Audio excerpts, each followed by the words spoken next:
Welcome to S P smart hybrid schooling system. बच्चे, आज हम लोग नीट डायरेक्ट में सॉल्यूशन चैप्टर का नेक्स्ट क्वेश्चन डिस्कस कर रहे हैं। कोलिगेटिव प्रॉपर्टी के कुछ क्वेश्चंस हमने पिछले वीडियो में डिस्कस किए थे और कुछ क्वेश्चंस अभी डिस्कस कर रहे हैं। तो नेक्स्ट क्वेश्चन जो है ऑस्मोटिक प्रेशर का है, आइसोटोनिक सॉल्यूशन पे बेस्ड है। तो देखते हैं क्वेश्चन। ए सॉल्यूशन कंटेनिंग 10 ग्राम पर decimetre cube of urea, molar मास भी दे दिया है 60 ग्राम पर मोल, इज आइसोटोनिक। आइसोटोनिक का मतलब होता है ऑस्मोटिक प्रेशर इक्वल होगा with 5% solution of non volatile solute. ठीक है, तो दोनों सॉल्यूशन आइसोटोनिक है, मतलब दोनों का ऑस्मोटिक प्रेशर इक्वल है। तो सबसे पहले हम लोग बात करेंगे 10 ग्राम पर डेसीमीटर क्यूब। डेसीमीटर क्यूब को ही हम लोग लीटर बोलते हैं, तो इसे हम लोग 10 ग्राम पर लीटर यूरिया लेंगे। अब यूरिया का कंसंट्रेशन ग्राम पर लीटर मतलब स्ट्रेंथ दिया हुआ है, हमें निकालना है इसका मोलरिटी। वैसे स्ट्रेंथ का फॉर्मूला हमने पढ़ा था, मोलरिटी इंटू मोलर मास, उससे भी निकाल सकते हैं। स्ट्रेंथ क्या पढ़ा था? Molarity into molar mass of solute. तो ग्राम पर लीटर का मतलब क्या है? स्ट्रेंथ है, तो मोलरिटी क्या होगा? स्ट्रेंथ को डिवाइड कर देंगे मोलर मास ऑफ सॉल्यूट से। तो स्ट्रेंथ 10 है divided by molar mass of solute हमें पता ही है यूरिया का 60, तो 10/60 ये हो जाएगा मोल पर लीटर, मोलरिटी आ जाएगा, क्योंकि strength molarity into molar mass होता है। ठीक है, और ये ग्राम पर लीटर का मतलब स्ट्रेंथ गिवन है। ठीक है, तो यहाँ से हमने मोलरिटी निकाल लिया। तो अब इसका ऑस्मोटिक प्रेशर फर्स्ट केस मान लेते हैं, यूरिया को 1 और जो नॉन वोलाटाइल सॉल्यूट है इसको 2 मान लेते हैं। तो पाई1 क्या हो जाएगा? सी हो गया 10/60 इंटू RT।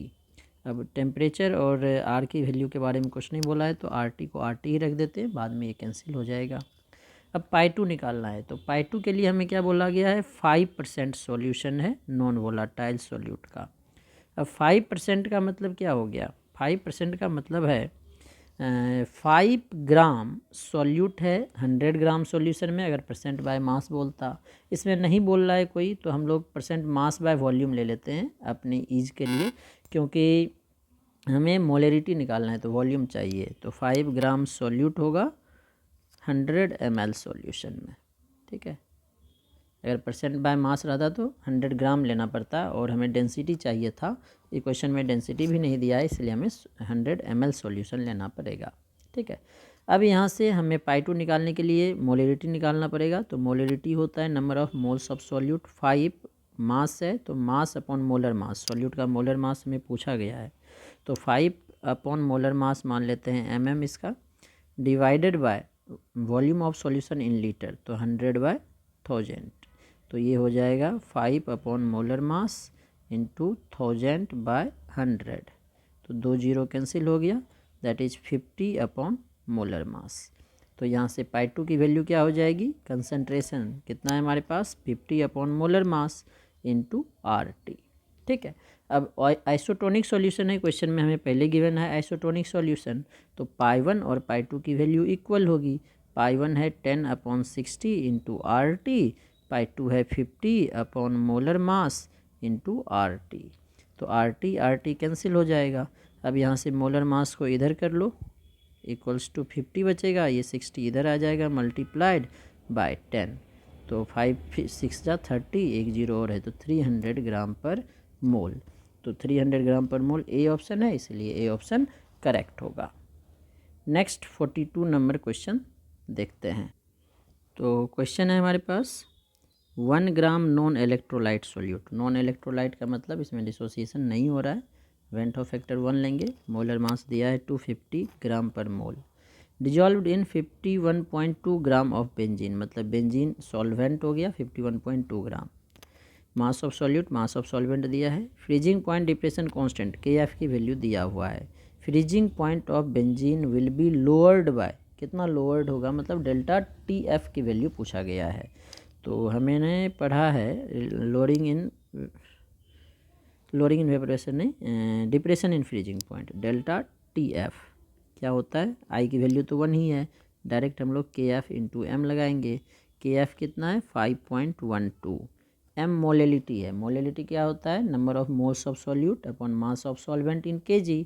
तो मोल ऑफ सॉल्यूट क्या होगा? सॉल्यूट का हमें मास दिया है 1 divided by molar mass, solute का दिया है 250 अपॉन मास ऑफ सॉल्वेंट कितना है 51.2 kg में चाहिए, तो इसको 1000 से डिवाइड कर देंगे।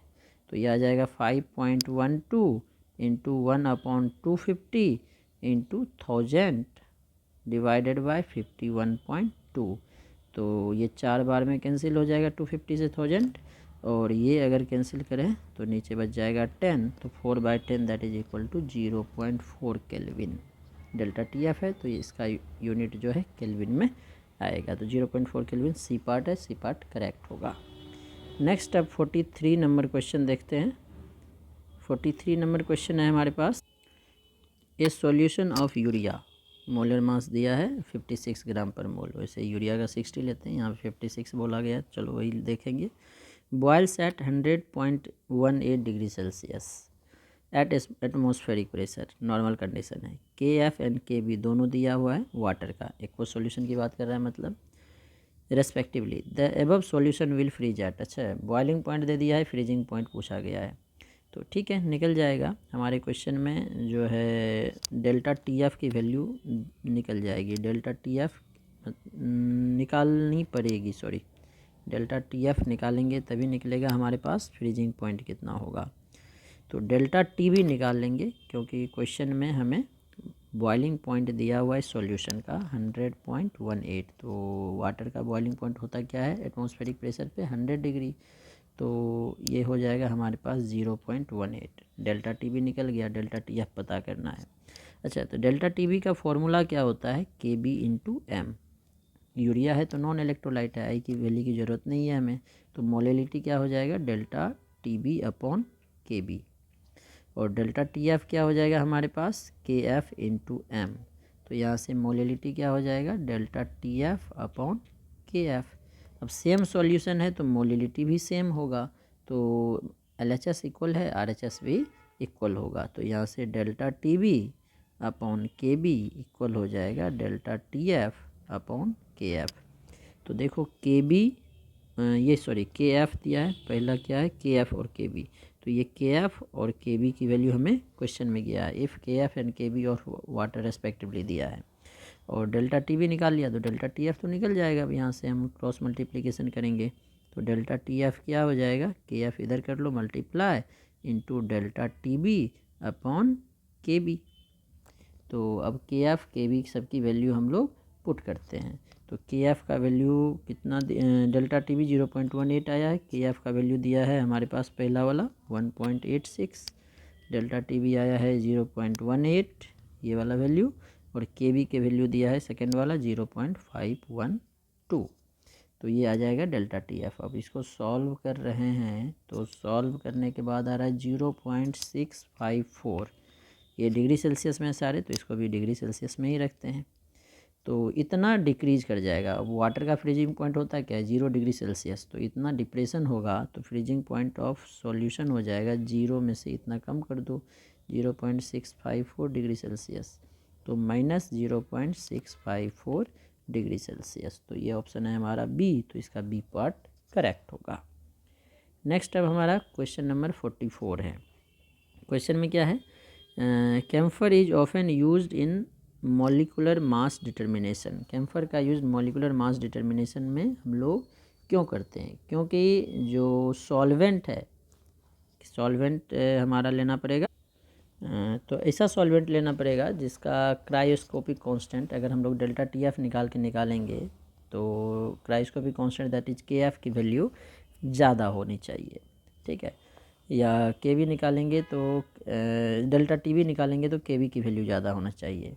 तो जो ऑफन ये है कैम्फर है, ऑफन नहीं कैम्फर है, कैम्फर का क्रायोस्कोपिक कांस्टेंट के एफ की वैल्यू ज़्यादा होती है, इसीलिए हम लोग इसका यूज करेंगे। रेडिली अवेलेबल कोई मतलब नहीं है, वोलाटाइल तो होता है लेकिन इससे इसका कोई रिलेशन नहीं है, सॉल्वेंट फॉर कोई मतलब नहीं है, क्रायोस्कोपिक कांस्टेंट ज़्यादा है, के एफ की वैल्यू ज़्यादा है, के एफ ज़्यादा होता है तो डेल्टा टी एफ की वैल्यू ज़्यादा हो जाएगी, के एफ बढ़ेगा तो डेल्टा टी एफ बढ़ जाएगा ना, इसीलिए इसका यूज हम लोग करते हैं, क्योंकि अगर कम टेम्परेचर होगा तो उसे मेजर करना आसान नहीं होता है, तो ज़्यादा टेम्परेचर अगर के एफ होगा ज़्यादा तो ज़्यादा चेंज होगा तो मेजर करना आसान होगा, ठीक है। नेक्स्ट क्वेश्चन नंबर 45 है हमारे पास।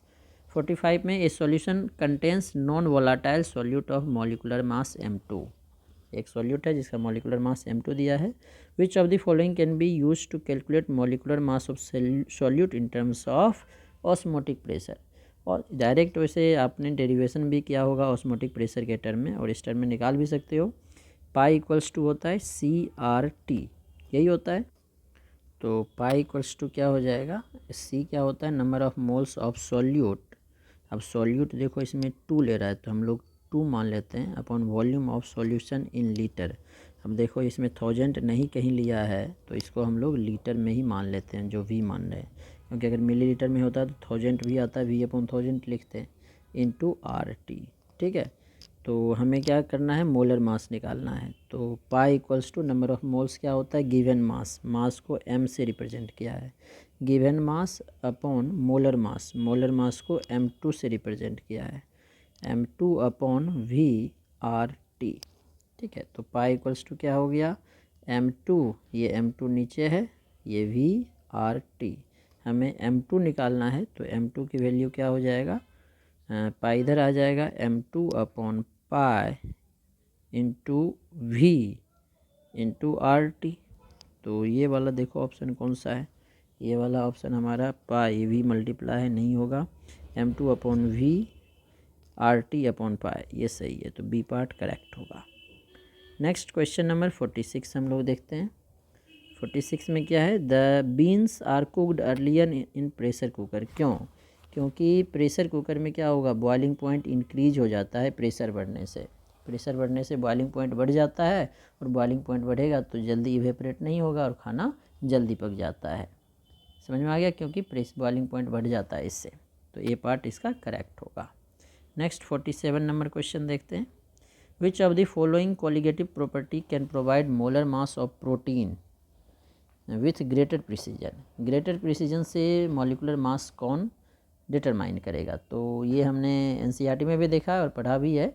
ये ऑस्मोटिक प्रेशर का यूज करते हैं, क्योंकि देखो जो प्रोटीन होता है ये टेम्परेचर डिपेंडेंट होता है, तो टेम्परेचर डिपेंडेंट होने के कारण अगर हम लोग एलिवेशन इन बॉइलिंग पॉइंट या डिप्रेशन इन फ्रीजिंग पॉइंट लेंगे तो उसमें बॉइलिंग पॉइंट तक उसे रखना पड़ेगा, जिससे उसका नेचर चेंज हो जाएगा। एक रीज़न तो ये है, हम लोग elevation in boiling point, depression in freezing point का यूज़ नहीं करेंगे। ऑस्मोटिक प्रेशर जो है किसी भी टेम्परेचर पे कैलकुलेट हो जाएगा, तो ऑस्मोटिक प्रेशर का यूज़ हम लोग इसलिए करते हैं।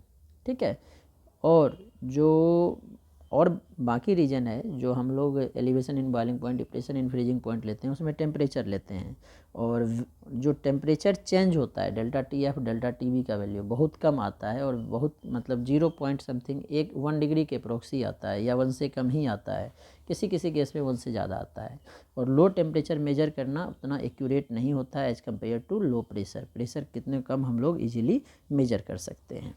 ठीक है, और तीसरा रीजन इसका था, जो हमारा ऑस्मोटिक प्रेशर है इसमें कंसंट्रेशन मोलरिटी लेते हैं, बाकी में मोलरिटी लेते हैं, तो 1 मोलर सॉल्यूशन बनाना आसान होता है एज कम्पेयर टू 1 मोलर, इसीलिए हम लोग ऑस्मोटिक प्रेशर का यूज करेंगे। नेक्स्ट क्वेश्चन देखो, ये जो है हमारा एग्जैक्ट, ये भी शायद NCERT का ही, हाँ NCERT में ही क्वेश्चन है, NCERT के एक्सरसाइज में क्वेश्चन है, क्वेश्चन नंबर 48 है। 48 में क्या बोला गया हमारे पास, 5% solution of cane sugar, molar mass दे दिया 342, केन शुगर मतलब सुक्रोज। आइसोटोनिक है 1% solution of substance X, molecular mass निकालना X का। एक जो हमने पहले क्वेश्चन दिया था सिमिलर उसी टाइप का क्वेश्चन है। ठीक है, तो 5% से हम लोग सुक्रोज है, शुगर केन शुगर को ही सुक्रोज बोलते हैं, तो सुक्रोज को हम लोग 1 मान लेते हैं, और जो X है इसको 2 मान लेते हैं। तो 5% है हमारे पास शुगर, सुक्रोज बोल लो इसका मतलब है 5 ग्राम हमारे पास सॉल्यूट लेंगे। तो अब देखो इसमें भी परसेंटेज नहीं दिया तो हम लोग ml में ले लेते हैं, क्योंकि ऑस्मोटिक प्रेशर की बात करते हैं, 100 ml सॉल्यूशन होगा। तो मोलरिटी C ही लिखते हैं, पाई इक्वल्स टू CRT लेते हैं, या M लिख सकते हो capital M। Given mass upon molar mass, molar mass दिया है सुक्रोज का 342 अपॉन वॉल्यूम 100/1000, यही करेंगे। तो ये आ जाएगा हमारे पास 5/342 मोल आ जाएगा इंटू 1000/100, तो 20 कैंसिल हो जाएगा, तो 50/342 यही आ जाएगा हमारे पास। अब यहाँ से अगर हम लोग इसका पाई 1 निकालें, क्योंकि फर्स्ट हमने माना सुक्रोज के लिए, तो CRT, तो 50 अपॉन 342 सी हो गया इंटू आर टी। टेम्परेचर की बात नहीं कर रहा है तो टी कांस्टेंट रहेंगे, आर तो कांस्टेंट ही है। पाई 1 निकल गया। अब पाई 2 निकालना है 1% एक्स के साथ, तो इसको 1% एक्स है तो 1 ग्राम सॉल्यूट लेंगे। तो सिमिलर केस 100 ml सॉल्यूशन लेना पड़ेगा। फिर से कंसंट्रेशन क्या हो जाएगा, मोल निकालेंगे, given mass upon molar mass हमें निकालना ही है, अपॉन वॉल्यूम 100/1000। तो ये क्या हो गया 1 molar mass into 1000 upon 100, 2 0 cancel 10 molar mass. तो पाई 2 की वैल्यू हो जाएगी हमारे पास, जो कंसंट्रेशन आया है 10 molar mass into R T. अब पाई 1 पाई 2 निकल गया। क्वेश्चन में दिया है आइसोटोनिक है, तो आइसोटोनिक का मतलब क्या है, पाई 1 और पाई 2 इक्वल होगा। तो इक्वल होगा तो पाई 1 की वैल्यू 50/342 आर टी इक्वल हो जाएगा 10 molar mass into R T. दोनों साइड आर टी है कैंसिल, जीरो को भी काट ही दो तो मोलर मास क्या हो जाएगा, इस साइड कर लो तो 342 उधर आ जाएगा अपॉन 5। 342/5 क्या हो जाएगा, 5 7 35 5 6 30 4 42 5 8 40 5 चौके 20 68.4 ग्राम पर मोल। तो सी पार्ट करेक्ट हो गया। तो 48 तक हमने देख लिया। अब नेक्स्ट 52 तक क्वेश्चन आप लोग ट्राई करेंगे।